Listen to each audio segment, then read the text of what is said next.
We had fires especially devastating in western Wyoming, and the Red Canyon fire, 124,000 acres outside of Thermopolis, and moving to the east from there. Comments coming in from China and how that was impacting things. Well, we got all these comments, but they weren't people that were necessarily looking into the best interest of our home states or of our nation. And candidly, the agency does not have very good safeguards to prevent non-U.S. citizens from providing comments.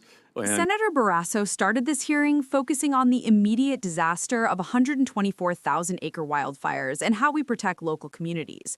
But the conversation took a sharp, alarming turn.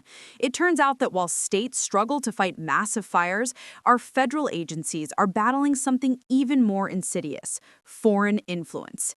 You just heard the senator confirm that comments are flowing in from China to influence how America manages its public lands. And even more concerning, the Land Management Agency admits it has no good safeguards to stop it. We're going to break down this national security risk and the bill proposed to stop it. Senator Hickenlooper will proceed with questions. I'd like to start with Kelly Norris, because this year in Wyoming, we had fires especially devastating in western Wyoming, and the Red Canyon fire, 124,000 acres outside of Thermopolis and moving to the east from there. Last year, the Elk Fire burned about 98,000 acres. Rural communities in the west are feeling the after effects from another devastating wildfire seasons. As more incidents start and suppression resources are spread thin, federal and state agencies need to work together. How do the state, the local, and federal agencies work best together to accomplish incidents such as these wildfires?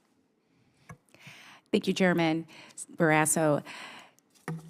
The one important part of all of this is we're working at the same time together, not just during the fire, in the fire season, it's all year round. So currently right now, coming up in Casper is our Wyoming Rural Fire Association meeting, and we will have BLM and Forest Service representation with our counties, all working together to talk about next year's fire season. But on the ground, when we are in a fire season, what we know is state capacity and local capacity. We know where our risks are, where the resources are, and we're quickly gathering those, looking at state contracting systems.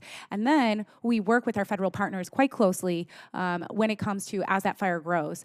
One great example is the Wyoming Aviation Program. We utilize a full-time employee from the Medicine Bow route to help us with our contracting system for the State 2 helicopters. We are able to keep them going 24/7 because of the associated personnel that the Forest Service provides for us. This segment establishes the urgency and the necessity of interagency cooperation. The witness highlights that the solution isn't just money, it's seamless year-round coordination, like the example of the Forest Service helping keep state helicopters flying 24/7. That's a great example of synergy working in the face of a crisis. This shows that when the focus is on public safety, the bureaucratic barriers can be overcome. Good Neighbor Authority is a huge success in Wyoming. We've seen really great strides going forward with it. One of the great parts of Good Neighbor Authority is we can reinvest that money back into projects on the ground, onto the units, but there's just so much work to be done, and some of that timber revenue just does not provide the same amount of funding to get the work done that we need to do. So one thing that we're looking at when we look at Wyoming and growing, we're going to need to grow capacity in state staffing, and having some consistent, stable funding would really help for short, long, and really long-term planning for us. And so that is one area that we see as a barrier. Beyond that is just planning and coordinating with the Forest Service and making sure that we're following through on the projects we're going to commit to. The Good Neighbor Authority is a powerful tool, having contracted over 12,000 acres of federal land, which is a big win for conservation and fire prevention. But the witness confirms the age-old problem: bureaucracy and capacity. They have the authority, they have the will, but they need stable, long-term funding to hire staff and commit to multi-year plans. It's frustrating to hear that successful programs are being bottlenecked not by poor policy, but by an inconsistent budget. Mr. Raby, another one of my bills on the agenda today is called the American Voices in Federal Lands Act, because during a previous administration, I was concerned over the public comment process regarding the BLM.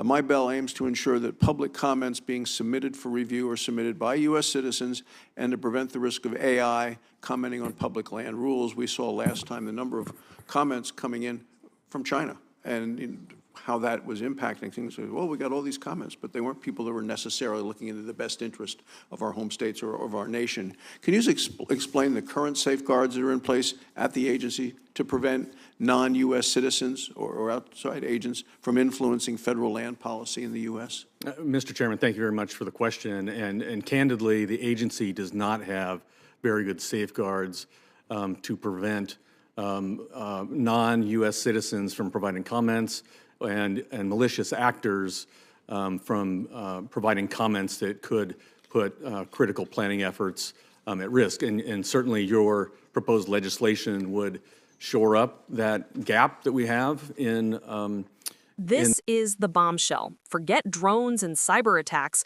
Foreign adversaries are using the most basic part of our democracy, the public comment process, as a tool for policy warfare. The fact that a federal agency responsible for half the land in Wyoming admits it has no good safeguards against foreign influence is alarming. These lands are used for energy, mining, and military operations, allowing an adversary to influence land use policy under the guise of public comments is a clear and immediate national security risk that needs to be plugged immediately by legislation like the American Voices Act. in that oversight that we need, and so we would welcome that direction and would help us greatly in our planning efforts. Terrific. Senator. This hearing started by discussing the immediate visible threat of wildfires, but it ended by revealing a hidden, potentially more damaging threat: foreign influence exploiting our democratic process. The core policy issues, the successful cooperation on fighting fires, and the need for more consistent funding for active management, are solvable, if challenging.